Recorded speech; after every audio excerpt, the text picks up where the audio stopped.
So close. Hey, folks, thanks for tuning in to the BAMF podcast. I'm your host, Mike Lafferty, and here with me today is co-host Russ Watson. How you doing, Russ? I'm doing good. Well, thanks for having me on. I appreciate you being here. We also have co-host Jacob Blackman. Jacob, how are you? I am well. All right. I almost forgot to play our intro music.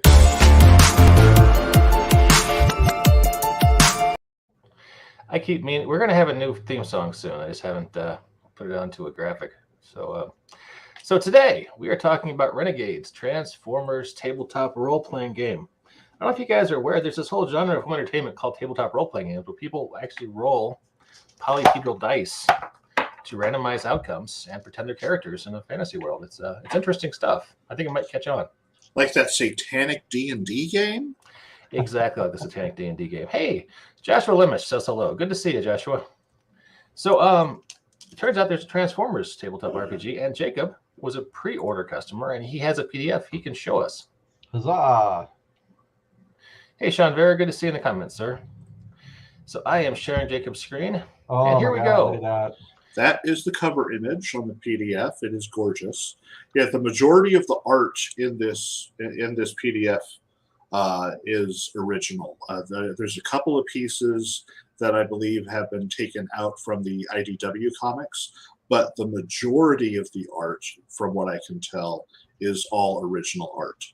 Now, Jacob, you're an art guy, so I imagine you are like me, that one of the things that drew you to Transformers as a kid was that amazing box art that they did. Oh God, yes. You know, for all those, all the guys flying through space and just shooting each other or whatever. I love that artwork. So to see this cover and it kind of evokes that same feel is pretty great. Oh yeah. Yeah, that's the kind of thing that really got me with a lot of the 80s toys was the art associated with it. You saw this with like the Masters of the Universe and G.I. Joe, but Transformers was particularly evocative with its heavy science fiction themes being, alien robots from space who turned into cars. And when you're a kid, what's cooler than that? Because cars are cool, robots are cool, aliens are cool, robots from space who turn into cars. That was just destined to be the most amazing thing ever as a toy concept. Well, let's hope that this PDF turns out to be more than meets the eye. Indeed. I see what you did. The catchphrase, huh? All right. Indigo Dragon says, all hail Megatron. Good to see you, Indigo. Once I had a Punishment 90, who's also in the comments. Good to see you, sir. And let's take a look at that. So yeah, as we go in, this is the back matter. This is the back frame. As you can see, more original art. It's gorgeous. And then we start getting into the body of the PDF, table of contents, gorgeous Optimus Prime shot. The introduction and beginning, it pretty much gives a nice rundown for. There have been so many iterations of Transformers that up until this day, it's really been a matter of if someone makes a game of Transformers, what are they going to do? Are they going to do G1? Are they going to do Beast Wars? Are they going to do Energon? Are they going to do the various animes? Are they going to do the Michael Bay films? And I like, I basically like what has happened in the Transformers universe over the last several years in the concept of the aligned continuity, where Hasbro and Hasbro, when they initially created, I believe it was Transformers Prime, pretty much consolidated a lot of the elements of the various different Transformer cartoons and said, okay, we're picking this and choosing that, and picking this and choosing that, and this is now the official background and history of the Transformers, how it's going to be moving forward. And that's pretty much how it's presented in this book. Punishment 90 says, Decepticons, transform and rise up. Indeed. A lot of Decepticon love in the comments today. I honestly don't know what you guys are talking about. There was only ever one generation of Transformers and only one movie. So they never made anything else. There have been a lot of different Transformers continuities, and if you have not seen it, I highly recommend watching Transformers Prime.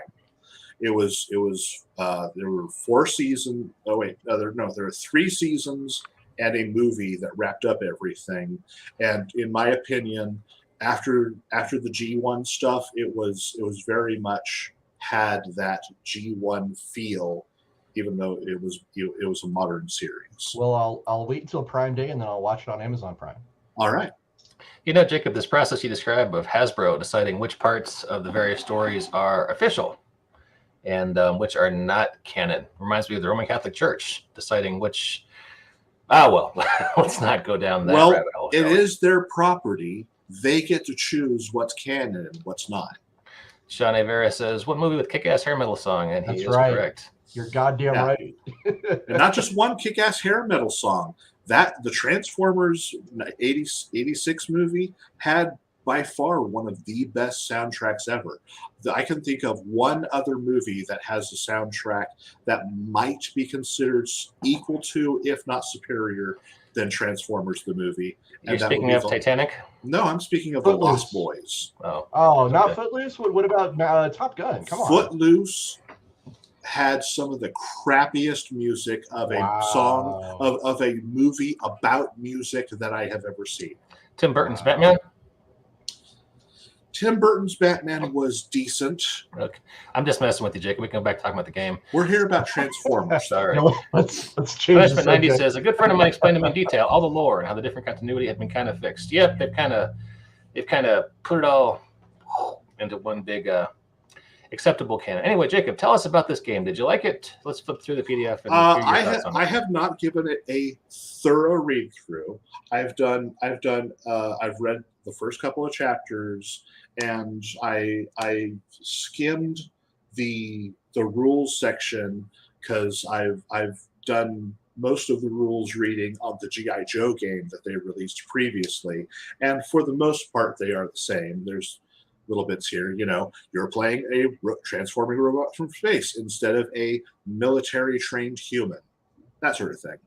But the thing is, these games are utterly compatible. If you want to run a G.I. Joe Transformers crossover, heck, there's a Power Rangers game that goes with this. You could have all three going at once in your same campaign, and they will work. The concept they have of how things interact based on how big they are, so you can have big giant mecha-sized things interacting with person-sized things. It's all the mechanics are there already, so it all works out. So yeah, in terms of the game here, the front is all about talking about the general world and how it's presented here. A lot of it is done in the format of journals and dialogue entries. That one's by Grimlock right there. Wow. Yeah. One here is done by Shockwave. One is done by Jetfire. One is done by Optimus Prime. So yeah, they have a lexicon of terms and how Cybertronians perceive time. So that's all discussed in there. Like, what is Energon? What is a bot mode? What is alt mode? What is the Allspark? What is a spark? Spark being the life soul of a Cybertronian. All that sort of thing. Sean points out there's a new My Little Pony RPG coming using this game system. Yes, there will be very popular. Now you can have the ultimate crossover. Yeah. They've done that in the comics. They've done Transformers and My Little Pony in the comics. Punishment 90 wants to know, does the game let you play any kind of Cybertronian, or are you forced to play as Autobots? You are pretty much encouraged to play as Autobots. They are, after all, the heroes, and the Decepticons are evil. The Decepticons want tyranny, destruction. They want to tear Earth apart and kill all humans and siphon it for its resources. The Decepticons are bad, bad, bad. so that they are preferred, that they are presented in the evil manner that they are in most genres, and you are encouraged to play Autobots. Yes. We get to this section here where we have Autobot data files, where they don't have every Autobot that has ever been, but they touch on the major characters. Much like they did with the G.I. Joe book, they have included the majority of the female presenting characters because there aren't as many as there are male or non-binary presenting characters. But the great thing is they have all sorts of different generations and genres, even up to the more modern characters like Windblade. They've got headmasters, they've got triple changers, they've got target masters, old G1 characters. They're classics like Bumblebee, Elita 1, great art for Elita 1. Nice. There's the king himself, Grimlock. I kind of like what they did with Grimlock. In his bot mode, he's perfectly normal. However, he becomes a savage, and me, Grimlock, talk like this when he assumes his dinosaur form. He becomes stronger, but at the cost of his intelligence.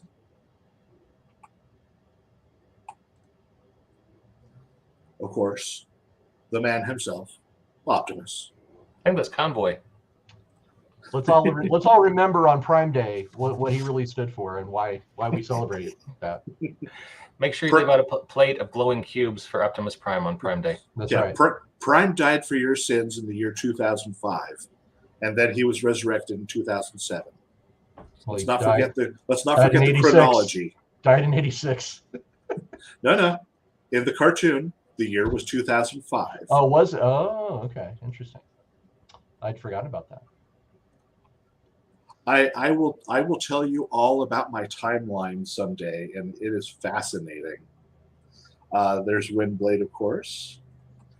For those not familiar with Windblade, she's a more modern character who is known as a city speaker. So she does things like communicate mentally with big guys like Metroplex and Fortress Maximus. Scorponok. Yeah. Indigo Dragon Grimlock is pretty cool. I'm there with you, sir. Oh, yeah.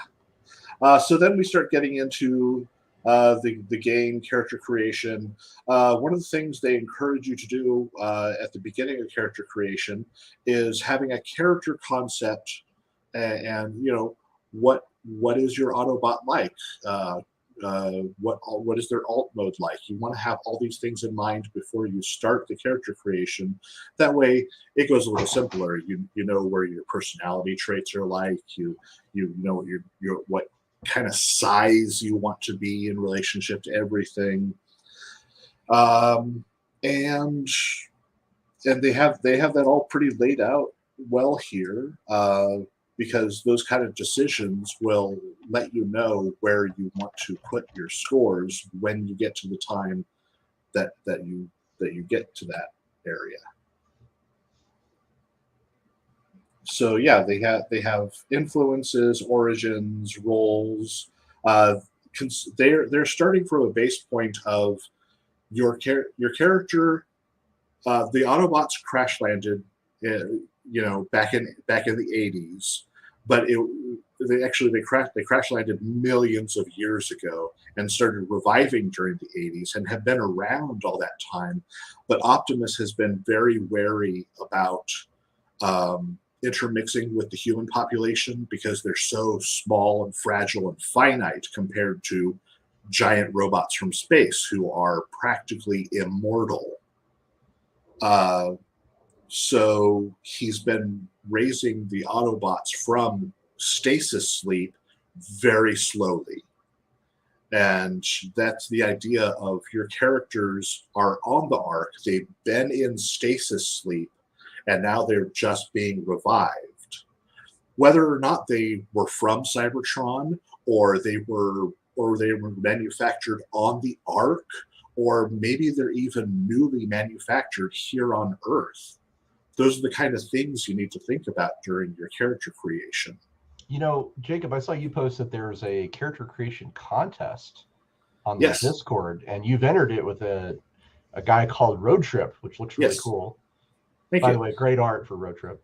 Thank you. I drew that for a friend of mine, Don Early, who, much like me, is a avid Transformers fan, and he has an amazing Transformers collection of figures. They are fantastic. He posts pictures on his Facebook all the time. He asked when he saw the art I was doing for Valor Knights and Machina Wars, which are the Transformers-esque series that I do work for on my own and for Fainting Goat Games. He saw the art and was like, "Could you turn my family minivan into a Transformer?" And it's like, absolutely. He sent me a picture. I drew that for him. He's like, "Oh, thank you." And he named it Road Trip. So I thought that was fun. So yeah, also with the origin, the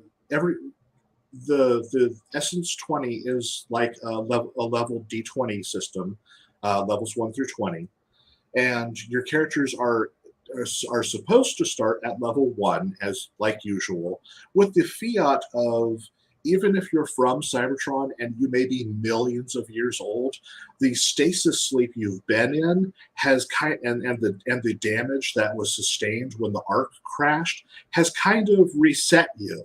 So you're back. So you've lost some programming or knowledge. So you're back to being level 1, and you might have to work yourself up to back to where you were. So I thought that was a neat concept. So I can start as Hot Rod, but I can't start as Rodimus. Exactly. Okay. But GMs are always free to run whatever campaign they want. Personally, I don't usually like starting first level games unless I have first level ideas. I usually like having, because I play with a lot of experienced players, I encourage them to play experienced characters, and I usually start my low level games at like 5th level, sometimes even 7th level, because that way they have a lot of experience under their belt. We know what they're good at. They don't have to build themselves up as much. They're already very competent. That's just me. So yeah, moving on to character descriptions. You get to there are things you get from working with your teammates. You're encouraged to form a team, and your team can do stuff that you as individuals can't do as well. So that I thought that was a great way to encourage team play and group play. I mean, as in you play a more than one character? No. It's encouraging for group play to have characters form a team and want to bond as a team, because then you can do things as a team. You might get special abilities as a team that you can't do as individuals. Like form a giant robot out of ourselves. Perhaps you could be the left leg. I haven't looked far enough to see if you can actually play a combiner or a gestalt, but I know you can play headmasters, target masters, and triple changers. I know I've seen the perks and traits that you can buy to be those things. I am guessing the rescue bots are not in there. Not all of the characters are in here, as I mentioned. They picked and choose quite a bit for what characters to represent, and so they tried to stray towards the more popular characters, and there aren't nearly as many combiners in here. Oddly enough, there are a few characters in here that I know are combiners, but they're they don't have the full combiner team represented. So we'll see how that goes. My alt form is a leg. But yeah, then you get little programming backgrounds here, like what did you do back in the day? Were you a bureaucrat? Were you a sports star? Were you a senator? A gladiator? You know, all that sort of thing. Just like I said, just a lot of the art in here is beautiful. So, any chance you'd be up for doing character gen on the podcast? Probably. Although I will mention that if you want to see some character gen, Renegade Game Studios has already made a video for that, so you could just easily watch that and get what you need. Well, yeah, but that doesn't have the Banff podcast banter. A certain je ne sais quoi that we bring to these things. No, it does not. And hang-ups here are your general disadvantages. You know, problems you've got. You know, are you slow to move? Do you idolize someone? Like, do you hold Prime up as an example of he is the living manifestation of what it's meant to be a Cybertronian, that sort of thing. Because I know there's a major character in the modern series who's called the Mistress of Flame, and she comes from a religion that worships the old Primes, the original 13 Transformers who created the Cybertronian race. So when she met Optimus Prime, him being the last Prime, she thinks of him as a demigod. Neat. And worships him. Neat. I bet he didn't take that too well, but neat. He doesn't. No, he's like, I'm just a soldier. It's like, but yeah, that's the sort of thing, you know. Mode attachment, you really like, you know, your alt mode. You want to be in your alt mode more than you want to be in your robot mode because you love racing, that sort of thing. Mike is being all subversive over here with his GoBots background. I was waiting for someone to notice that. Thank you, sir. If you order your Transformers from Wish, you get the GoBots. Yeah. Well, didn't that make Leader 1 into a Transformer in the IDW continuity? I think so. I'm not certain about the full IDW continuity, but I know that there may have been some crossover there somewhere. And for those of you who knock on the GoBots, honestly, watch the old GoBots cartoon. That was an amazing show. Don't knock on the GoBots. I'm gonna have to disagree with you there, Jacob.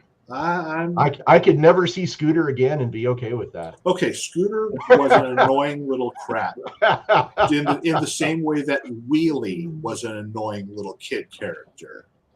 But if you look at all the other characters in that show and the stories they told and the mature subjects they did in comparison to some of the stuff they did on Transformers, it was a pretty good show.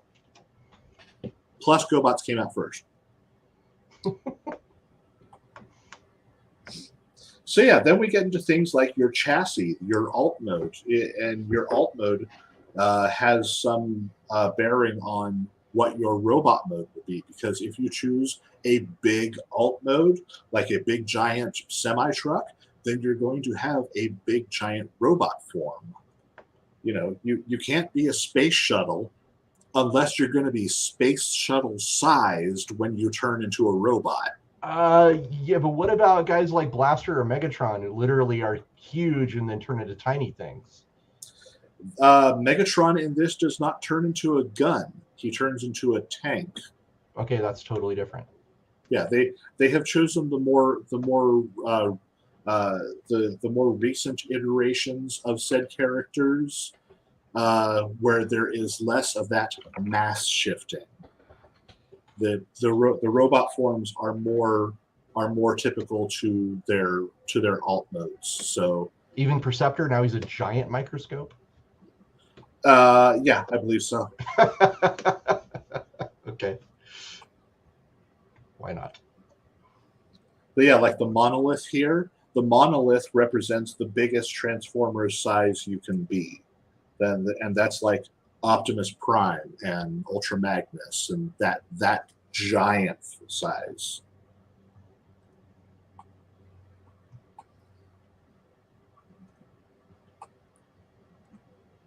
Seekers, supports, yeah, you got a lot of variation for the alt modes here.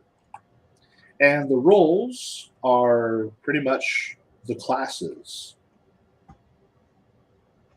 So you got the analysts who are like the scientists and stuff like that.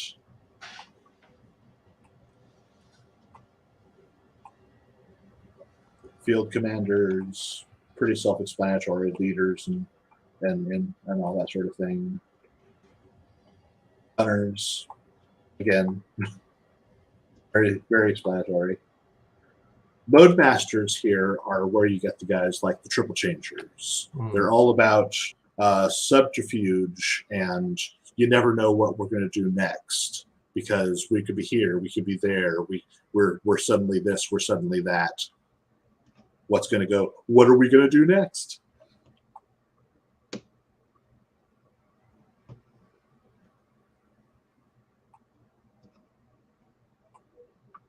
Oh, I see. Mass shift is one of the options for the mode masters. So yeah.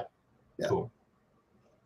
And minicons are your minicon, decks. Yeah, minicons here for are part of the mode masters for anyone who wants things like if you're Soundwave or Blaster. There are numerous other characters who have minicon attachments to them. God, I'm trying to think of one from a recent series. He was like this samurai looking guy. He had a couple of minicons attached to him all the time. But yeah, they have that option there. So that's owing to one of the more recent series I thought was very cool. Jacob, we have a system question from Indigo Dragon. Uh-huh. I have an SS20 question. How do characters gain levels? I have the G.I. Joe book and can't find anywhere in the book where it describes a level up process. I have not read the books thoroughly enough for that, but honestly, I think I don't think the system is an experience point system. I think this is a milestone system where when your GM says everybody level up to level 2, that's when it happens. Milestone. Okay. Yeah. And Joshua asks, can you make / roll random characters by chance? Or it is not intended as a rolling system. No, you are assigned points for your stats. Okay. And Sean Vera gives us some historical context, saying, I understood one of the reasons from the switch of Megaton from a firearm to anything else was due to the fact that it was a gun. It was hard to sell Megatron gun toys in the U.S. Toy makers made efforts to make gun toys look less real and more toy. Fair enough. Because we do occasionally have gun issues here in the U.S. Yes. Fortunately, Mike and I live in Colorado where there's never been any gun violence of any kind. Whoo, boy. I say that incredibly sarcastically. And the class everyone wants to be, the warrior. Because then you get awesome guys like Ironhide and RC. Everyone likes Ironhide and RC. Except for the guys that made the first movie. They were forced. That was a decision forced upon them on high by Hasbro, unfortunately. It was marketing. So yeah, essence scores and skills. The essence scores are your stats, and that is pretty much strength, speed, smarts, and social. And from those lists, you can pretty much tell what they represent. When you put points into them, that determines how many points you get to spend on the skills associated with those scores. So the stronger you are, the more skills points you'll get in your strength-based skills. There's also a nice list here for carrying capacity here. Joshua asks if there are beast modes. I think I saw a sidebar about that. I believe there are beast modes because Grimlock is in the book. Really, isn't beast mode a state of mind? Kind of. Couldn't any of us be in beast mode right now if we wanted to be? I've been known to go beast mode from time to time. So I think you have to. So Jacob, yes, beast mode. Do we have any of the Beast Wars Transformers set it out?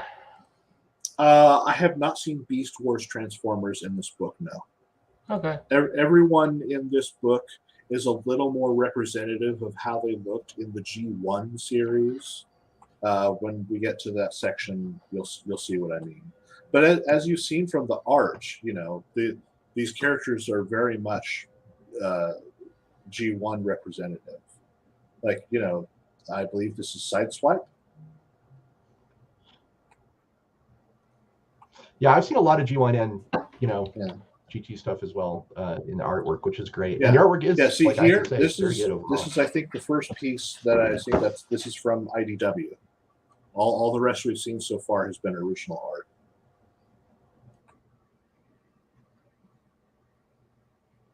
I think that's Crosshairs, who's a target master. Again, G1 character. But yeah, here we get to some perks. You can enhance either your robot mode or your alt mode with these perks, like the all-terrain alt mode. You could be, not only are you a truck, you are an all-terrain truck. So you're good at getting off-road, all that sort of thing. There's one perk in here that I found very fun. The human companion. Human companion. Nice.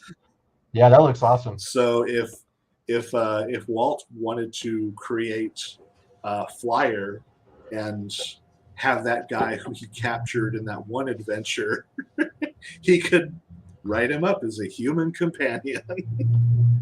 I want Spider-Man as my companion. I believe you'll have to. That would be a very high level human companion. Are there rules for Transformers who want to collect humans like Pokemon and store them in balls and throw them out at appropriate times to battle? That I don't think is part of the game. No. Joshua says, next question, who's running a game and how can I join? I am right with you, sir. I'd like to know that myself. The only game that I have seen so far there has been one session on the Renegade Game Studios YouTube channel. They've done one session of a Transformers game so far. That's right. Bumblebee teamed up with Hawkeye, didn't he? What? I said that's right. Bumblebee teamed up with Hawkeye, didn't he?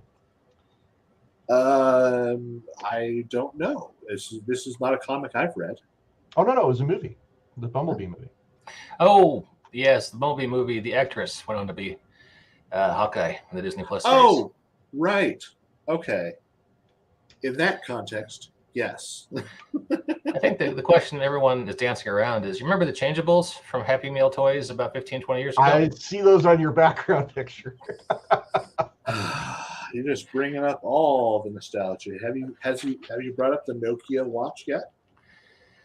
I saw Terrifying Presence was a cool one. That's if you want to play someone like a Mega Supreme, that would be a good one. Yeah. Just scare the crap out of everybody and show up. Here is the chapter that to me is a little arcane. Because a lot of the equipment you can have integrated hard points on your robot modes and alt modes, which means you can utilize some of the equipment you carry in either mode or both. For example, Starscream can use the blasters that he has on his arms, also are the blasters that he uses in his jet mode. Whereas a bunch of the Autobots have shoulder rockets and blasters, but they can only use those when they're in their robot modes. That sort of thing. Right. Well, I mean, the thing was back in the day, of course, that they were trying to hide. They're trying to disguise themselves. So exactly, your heart. It's difficult to hide if you're a tank. Not a lot of places that can go. That's why they were all things like Formula One race cars and UFOs and yes, space shuttles. Yeah. Yes, I recently posted a poem about that. It was Can you spot the Autobot? And it's like, I can spot the Autobot. It's usually a muscle car. Or a Lamborghini. Here, look, is a normal highway with Datsuns and Fords and Nissans. And what's this, a Formula One racer? I think we found the Autobot. Actually, Mirage would probably be invisible. So, yeah. But yeah, the only thing I think that is a little arcane in this is... dang, that's a good-looking Jetfire. It's a really good picture of Jetfire there. They have you requisition your equipment for what mission you're going on. So some of the equipment you carry is standard, and then if you're going on really tough missions, you could go to the armory, for example, and load yourself up with bigger guns if you can requisition them well. Unfortunately, the majority of the weapons in this are all piecemeal, and I find that a little problematic because, okay, I have this gun, and now I have to build it. So you can't just say I grab a blaster rifle. It's just going to be a spud blaster rifle. Does it have an auto fire feature? Does it have a scope? Does it have a longer barrel for distance shooting? I was like, you have to build your weapon.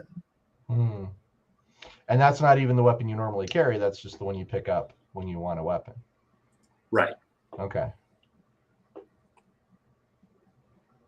I mean, like they have some examples here of standard stuff, and then they have a list of all these other things you can add to it and upgrades. And like, So if that this is the section that I really need to look in a little more. Like, amphibious. Can your weapon shoot underwater? Who knows? Locked. Does it only work for you?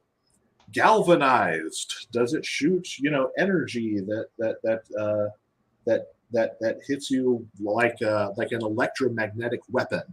So it shuts down your systems as it damages you as well.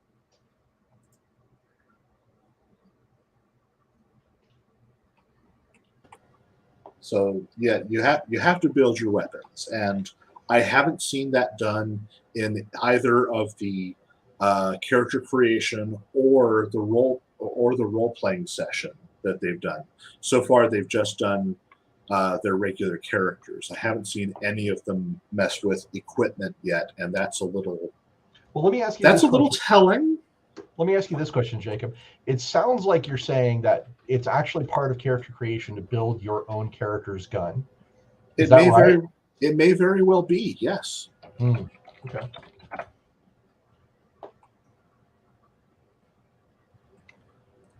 So that seems a little hinky, but everything else is looking good so far. Yeah. And you can be a robot who turns into a vehicle that rides a vehicle. Look at this. That's Optimus Prime on a vehicle. He's not riding a Transformer. That's his own motorcycle. Oh God, I know this picture. I can't. This is when he was Orion Pax, and he was back on. That's actually the motorcycle was the corpse of a friend of his, and he was riding it in the start. Yeah, it's IDW continuity. Sorry, it's grim stuff. Oh boy. How did you not know this? Did I just out geek you on Transformer stuff? I have not read the IDW series. Okay. So that was Optimus Prime pulling a Swiss Army Man? Yes. Basically, yeah. Wow. Okay. That's not on my bingo card for today, but all right. Now And you know. look, transport trailers. So, you may turn into the truck, but then you have the transport trailer that you carry behind you. And that Here's the mysteriously stats for disappears that. whenever it's not on camera. Exactly. Nigo Dragon says, this is the kind of customized equipment stuff I like in RPGs. Well, cool. And you are the target audience for this one. There's the And then, of course, there's the flow of combat and how everything works. So for those who don't know, Essence 20 is basically built like a D20 system. You roll a D20, and then it kind of, instead of having a flat bonus, what happens is it kind of mixes in what they do with Savage Worlds, where your skills are represented with dice, and they start at like a D. When you get your first bit of skill of training, you roll a D2, and then you get a little more, you roll a D4. Then you roll a D6, then D8, and so on and so forth. And so you roll the D20 plus the other die, and that gives you the total bonus. And that's how you do skill checks and that sort of thing. Otherwise, it's much like a regular D20 system where you're trying to hit a certain DC difficulty class.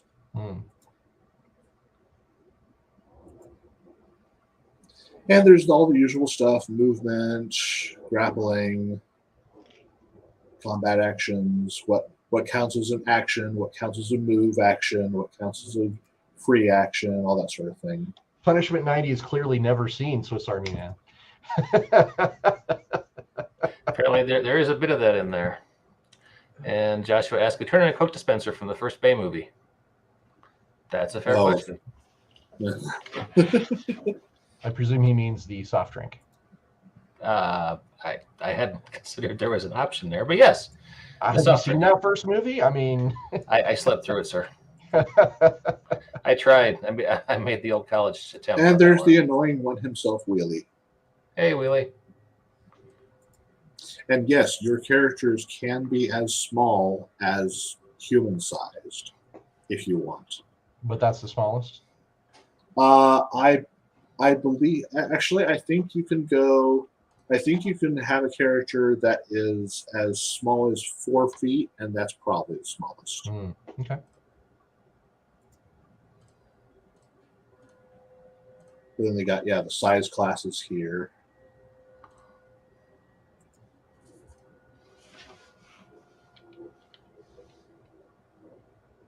I think they may have misprinted here. They list Starscream as being large and Soundwave as being huge. But if you look at them, they're the same size. Right? I was like, wait a minute, that doesn't make any damn sense right there. That's got to be a typo. Yeah.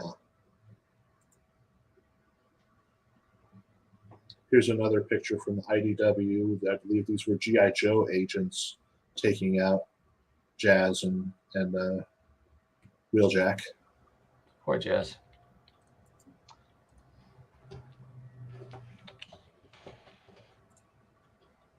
So a friend of mine likes to run Transformers games at local cons here in Colorado, and I always try to play Jazz if I can, because I have a Scatman Crothers impersonation I do, which I enjoy a lot.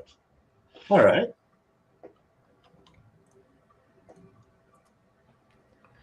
He was a lot of fun back in the old show. I kind of wish we'd gotten the folks from Cybertronic Spree on to talk to us about this. But hell yeah. Future. Yeah, we actually interviewed them about a month ago. No kidding. They were in makeup and costume. It was a lot of fun. Oh my god. Oh yeah, it was great. They never broke character. Not once. Oh my god, even better. I need to go watch that one. Yeah, here's the thing with movement. A bulldozer as fast as a motorcycle. They fully admit that Cybertronians break the rules with their movement speeds because, frankly, they're robots. They're not worrying about their mass and the terrain around them. They can They can pull and move as fast as they need to be. A space wizard did it.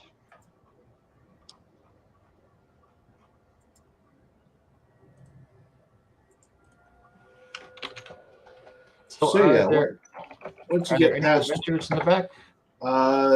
there is a sample adventure, yes.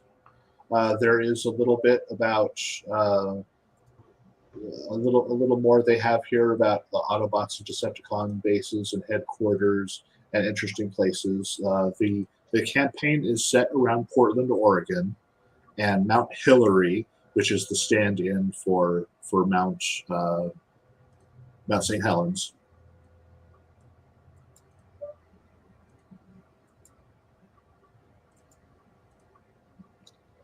But they also have other places like Japan for if you prefer to play in the manga era of Transformers.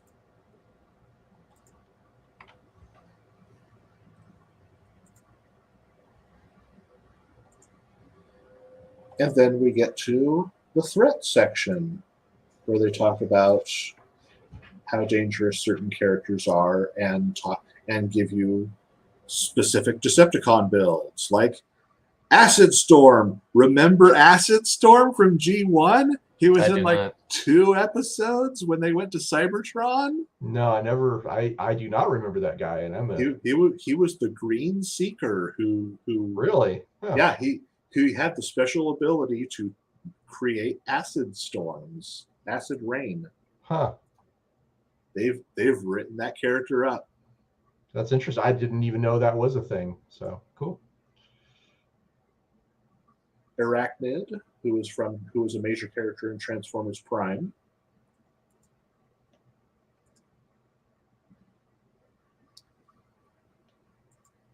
Armorhide, I'm not familiar with this character.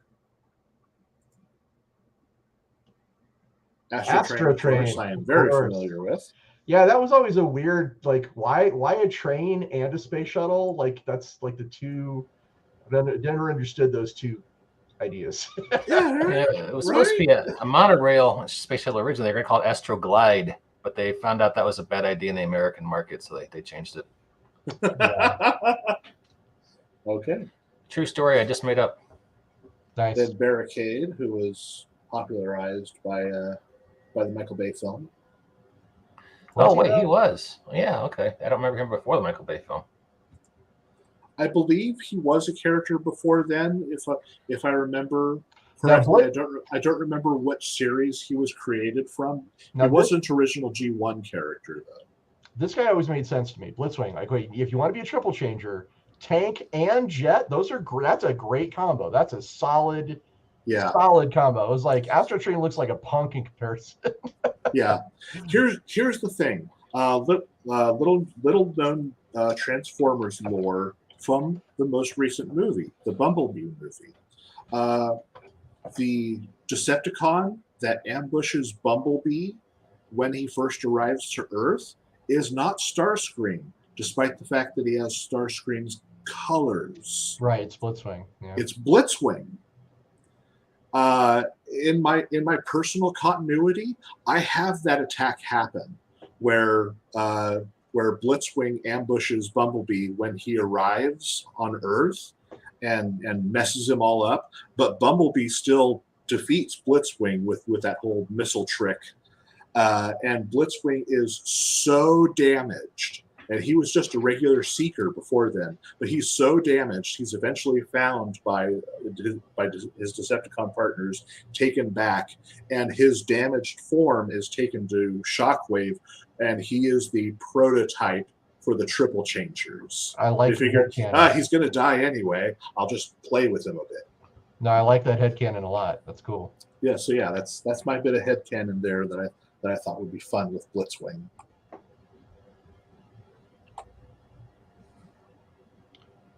Breakdown, of course, is one of the Stunticons. So like I said, they have a couple of characters in here who are part of combiner teams, but not all of them. Of course, we have Cyclonus. Sean Vera says, I had the G.I. Joe RPG. I'll give these books one thing. They look amazing. The artwork just takes up several notches. Takes it up several notches. One complaint I had with the G.I. Joe book, there was a little too much empty space, or text was spread out too much. Like a student attempting to make a page count required for a paper. How are you finding the Transformers book? There is a little bit of that in here as well.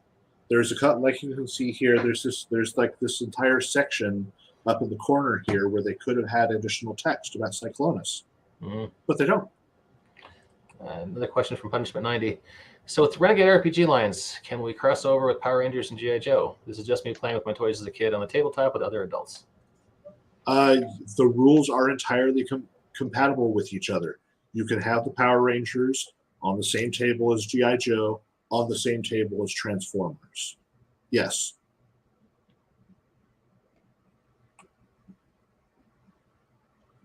Dead End, another Stunticon. So that's 2 so far. I should probably mention that Monday at Noon Mountain, we're going to be playing another game of Valor Knights, where you can see some of Jacob's amazing, not Transformers art. Detour, there's a 3rd Stunticon. And Indigo Dragon says, all of these threats seem way more powerful than just a starting group of Autobots spread out of stasis. And that might be a fair point. That is a problem I have with this book. Because all of these characters are major and seriously established characters, I don't think there's a single one that's under like threat level 8 at the minimum. So who as a first level character am I supposed to fight? Cobra. Exactly.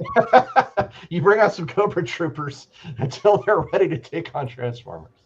Yeah, it's like I think you literally have to create your own Decepticon bad guys for them to face, because I haven't seen any low-level Decepticon threats in this. The Detour is threat level 6.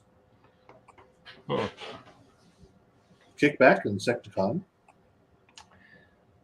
He's 9. Knockout, 9. Mega Octane, 13. Megatron himself. You better believe he's 24 out of a 20 level system. Joshua says, generic bots. You don't start a mobile game and fight off Dr. Doom? Well, that's fair. Probably want to build up to fighting off someone like Megatron at level 24. Fool! Doom fights who he wishes. Shockwave, level everyone's 20. favorite, who looks nothing like the rest of the Decepticons. That's because he came from an entirely different toy line. Yep.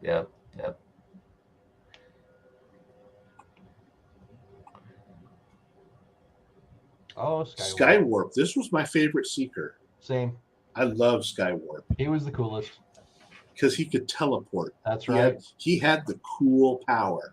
That's right. Question 90 says, Putty Patrol mixed with Cobra Troopers, I'm guessing as initial enemy. That's not a bad idea for a game, actually. Mm-hmm. You guys notice all the superpowers that they had, like on the toy packages, didn't often make their way into the cartoons? Or they only use them once. Yeah. Like I noticed that Skywarp used his teleporting in like the first 2 or 3 episodes, and then you never saw it ever again. Well, the cast was pretty big. Yeah. It just kept getting bigger. Yeah. Starscream, the man, or them, depending on what continuity you're going, because I've seen Starscream also be a woman. I've seen Starscream be non-binary. Do we have stats for Starscream? He was also a ghost. He was Ghost. Do we have stats for him in Ghost form? Let me see. I'm guessing not, but I just wanted to ask. Oh, he's got a power called Mock Surrender. Yeah. Oh no, you've got me. Oh, that's beautiful. I love it. Yeah. And that is a war crime under the Geneva Convention, which apparently does not apply to Decepticons. So. Decepticons don't follow the Geneva Convention. They are aliens, after all. I do not see anything in here about Starscream having a ghost mode, no. But Okay. it is established continuity that Starscream has an immortal spark because he has been a ghost in other continuities as well. Yeah, probably my favorite IDW Transformers comic is the Ghostbusters crossover, where they deal with. Where they fight Starscream's ghost. Yeah. Oh wow, that's cool. Yeah, it is. All hail Chris Latta, who was the greatest voice actor of that generation. And then Soundwave. Everyone loved Soundwave because Soundwave had the voice. You mean Frank Cool Welker's voice? synth voice. He is, of course, threat level 18. Nice. Who was the Autobot version of him? Remember? Blaster. And of Blaster course, was never as cool, however. Yeah. all of Soundwave's favorites, Ravage, Jeez, and Tantrum. He was front. Wait. Go back to Ravage for a second. What's his threat level? Ravage, threat level 4. Okay, so we finally found one that like maybe could deal. You know, my whole team of first level characters could maybe take on a cassette tape. Yeah. Yeah. Yeah, that's what it looks like. The thing is, when I run this game, I am going to have to do all of my own write-ups for all the Transformers characters, and I'm probably going to have to do multiples of each. Okay, here's Starscream as a low-level threat. Here he is as a mid-level threat, and here he is as a high-level threat. You know, Jacob, it's just a shame you don't have a lot of experience creating write-ups of characters. Alternate. I know. It's like I don't write up things for you. Tantrum, one of the Predacons. The first Predacon we've seen in this book. He's a combiner. Where are all the other Predacons? So yeah, between Thundercracker, Skywarp, and Starscream, we have all the original Seekers. With a couple, we've had a couple others like Acid Storm and Slipstream, who were Seekers that were introduced in other episodes and series. So we at least got those. Here we go. Here we go. And an Insecticon drone is a third level threat. All right, so that's something you can find.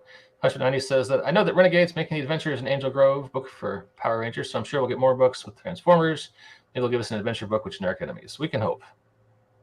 A Scourge drone, known as a Sweep from G1, is an 8th level threat. Scourges are technically G2 because it's after the film. No, that's all part of G1. It depends on who you ask, my friend. The film and the season after that are still classified as G1. To some people, maybe. These are the generic Seekers. They're threat level 4.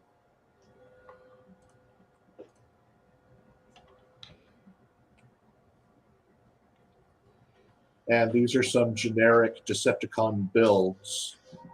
It's good that they gave us, you know, a good range of things, like a bunch of named guys, some drones, and then the you know, you can name them whatever you want. Here's a stat block. That's not a terrible way to go, actually. Yeah, this was a smart move to have a couple of just generic builds that you could attach your own characters to. Yeah, I'm digging it. I'm guessing we're towards the back of the book since we're not dealing with nameless enemies. Is that a fair statement? Okay. Yeah. Well, we have just passed the 1 hour mark. I think this has been really interesting. Do we have anything we want to add before we wrap it up? I think an adventure would really be a big help here, honestly. Human soldiers and NPCs, some basic vehicles that you might encounter. Do we have any construction workers? I don't think so. Okay. Well, it is incomplete then. But there is a section here for running an adventure. And you said there was a sample adventure in back, and then right? Troubled Waters here is a sample adventure. Okay. There's even a bridge over the Troubled Waters. That's impressive. I understood that reference. Sweet. Well, this looks like a lot of fun. Yeah, not too So bad. yeah, I have been very excited for Essence 20. The only thing, Renegade Studios, I am talking to you that has annoyed me about all this is, in my personal opinion, you have released all these books in the wrong order. The thing I was most excited for was Transformers. The thing I was least excited for when you made all of this announcement was Power Rangers. So what's the first thing you release? Power Rangers. What's the last thing you release? Transformers. Know your audience. Hey, we do have a question about the book before we wrap up. Joshua says, are there any glaring issues you see? Like if the system shares with G.I. Joe, how do figures with strength number 2 work? As opposed to Transformers, what I'm guessing are all much, much stronger than humans. Yes. There is a things that are bigger than normal size lift more than things that are smaller. So you can be a human with a strength of 2, and you will not be able to lift as much as a Cybertronian who is, Optimus Prime size, who might have a strength of 2. There are differences. That is addressed in the book. Okay, that is interesting. Any closing thoughts before we wrap up this show?